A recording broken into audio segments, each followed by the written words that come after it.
What's up YouTube? Silver Dragons here, and in this video I'm going to give you 7 tips on how to stack silver like a pro. Let's do it!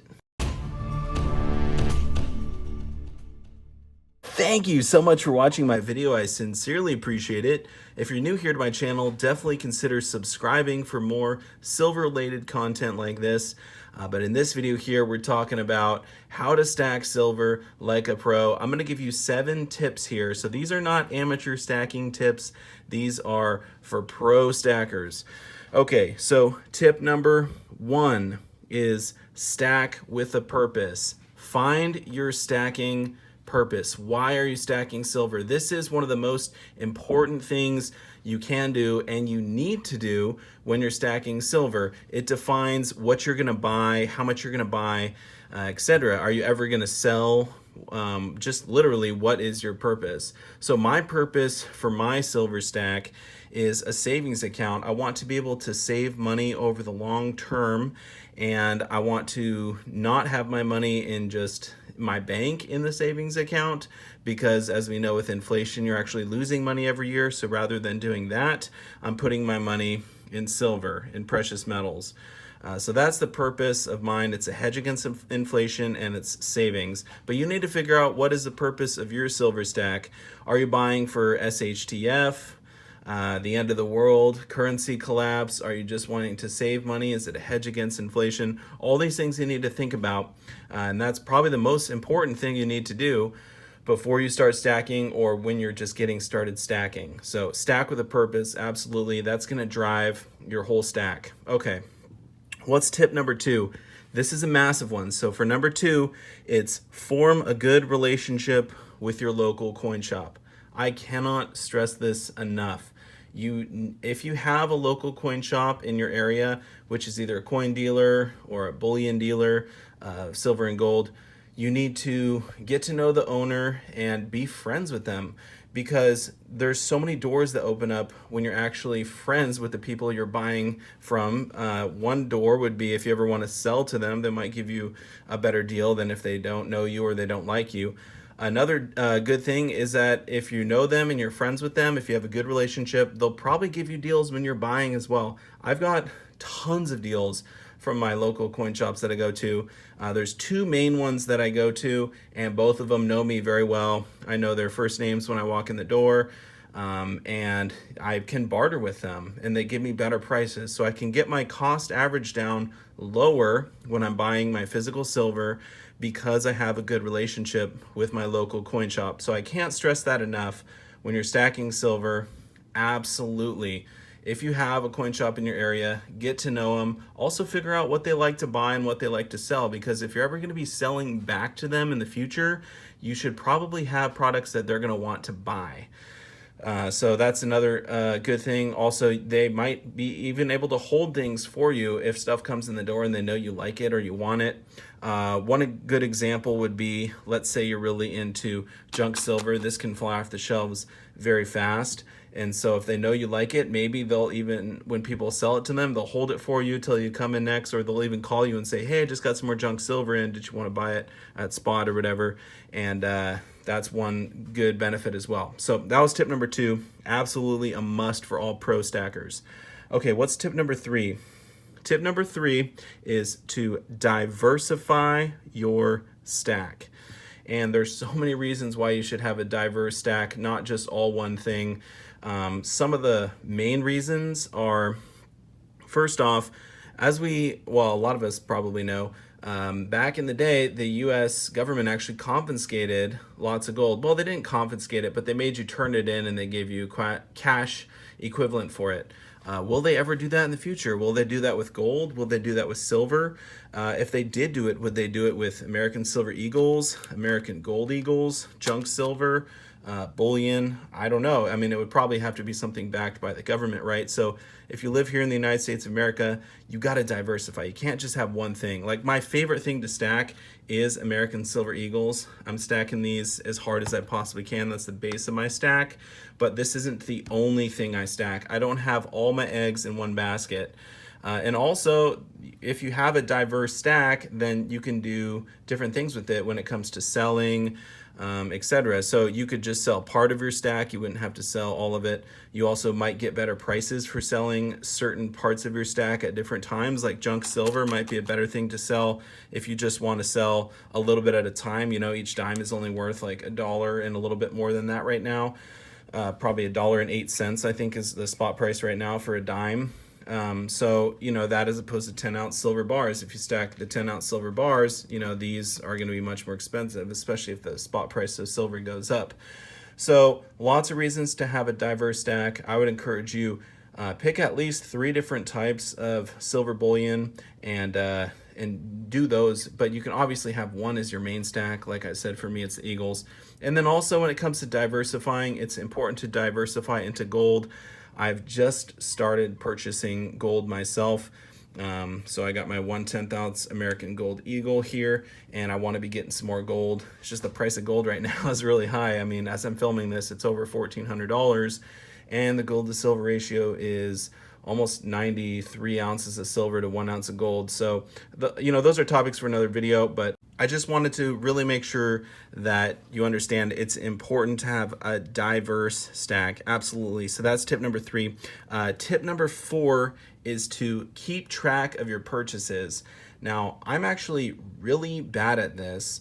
I need to get better. I need to have a ledger. You can either do it on paper or you can do it on the computer somewhere if you have all your files in one place, or you can do it on your phone. It doesn't really matter, but you should be keeping track of how much silver you have, also how much you paid for every ounce of silver. These are really important things to know when you go to sell. Are you actually losing money? Are you making money? Are you breaking even if you ever do plan on selling? So keeping track of it is a really good idea. Also, if a certain portion or all of your stack was to get stolen, which we're going to talk about that a little bit later, you would know how much was gone. So keeping track of how much you own, how much you paid for all of it is very important.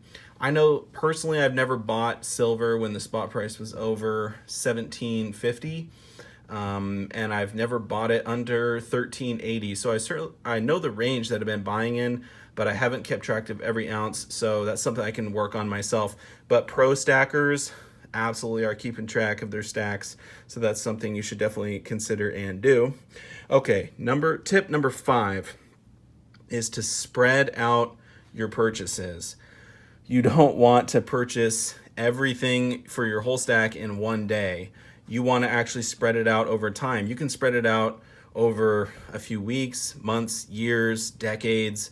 Obviously, the longer you spread it out, the more of just a cost average you're going to have that's similar to the spot price of silver, not necessarily the highs and lows, but the average spot price.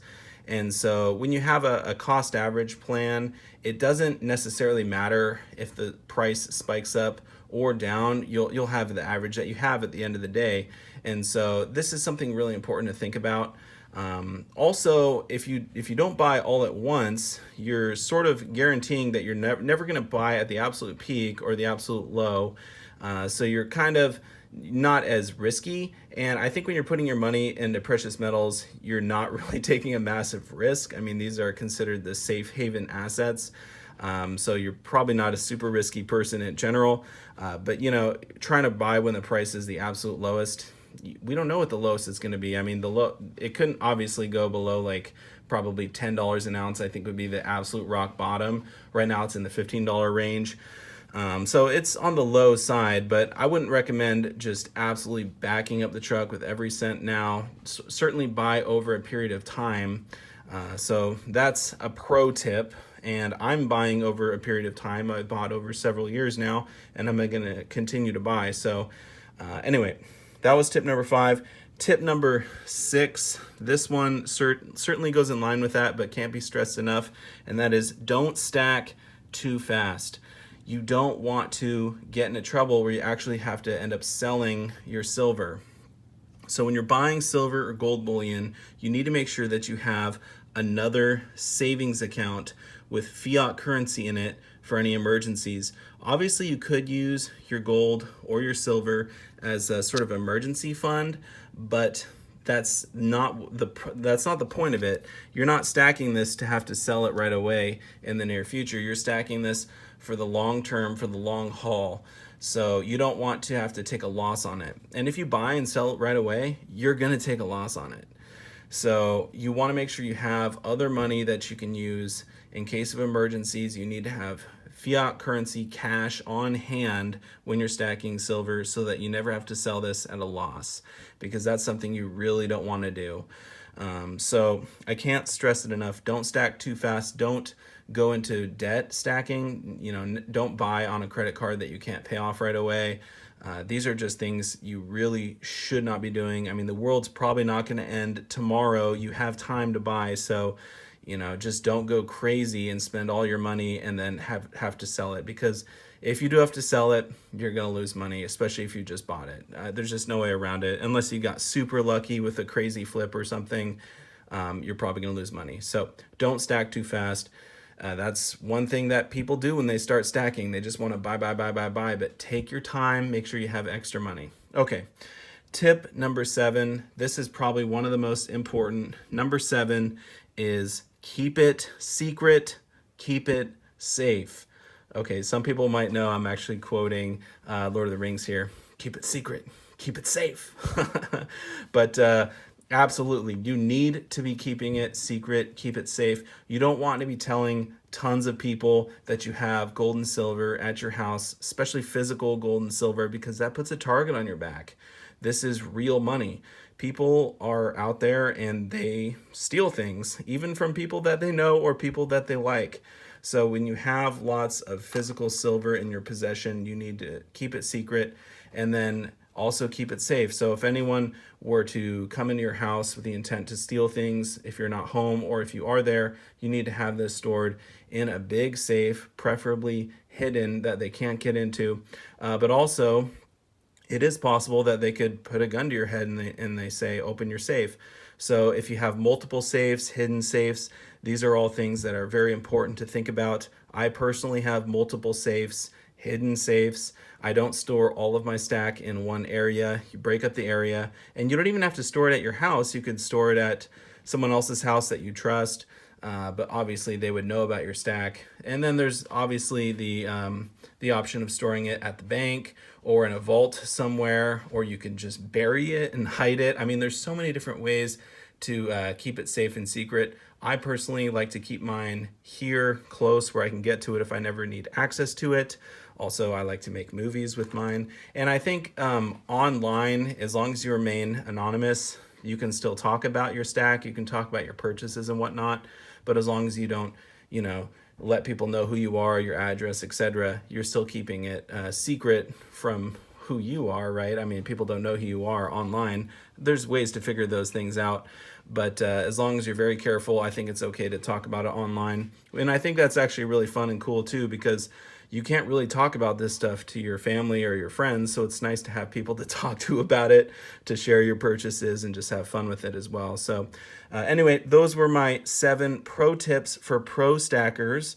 Just to go over one more time, stack with a purpose, no wire stacking, form a great relationship with your local coin shop, diversify your stack, don't just stack one thing, stack different variety of things, and then gold and silver as well are good to diversify into.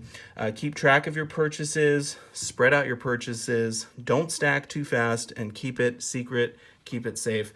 So those are 7 pro tips for all you stackers out there. Let me know if I missed anything or if there's anything you'd like to add. Definitely drop a comment below.